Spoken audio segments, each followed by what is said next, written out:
Yeah, obviously, Baker Mayfield is the quarterback. You don't take one early. Drew Stanton, the only other one on the roster right now. Are there some guys later in the draft to keep an eye on that the Browns might draft as a developmental guy behind Baker Mayfield?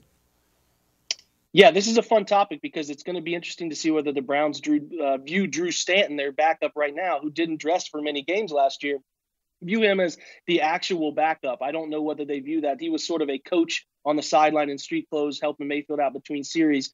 I do think that they will either sign one or draft one. If they do draft one, kid out of Washington State, Gardner Minshew, is a really fun kid, very heady, but is a little bit of that bravado that Mayfield brought too. Played in the air raid system under the godfather that is Mike Leach out of Washington State, which brings it back full circle to what Todd Monken's doing here and where he comes from, what his DNA is as a coach. So that fit is very interesting to me. He could be there in the later rounds where the Browns have 3 6-round picks. Another kid to keep an eye on, Ryan Finley out of NC State, bigger guy, but has been a starter, played a ton of games at the college level. Not a big arm. People are going to complain a little bit about processing, but he's the type of guy that you could see being that Kirk Cousins sort of stand in, be there when you need him to be, and could develop into a player who could start a few games if Mayfield goes down and get you to that 500 split or get you more wins than you expect. So those are 2 names of guys that I really like.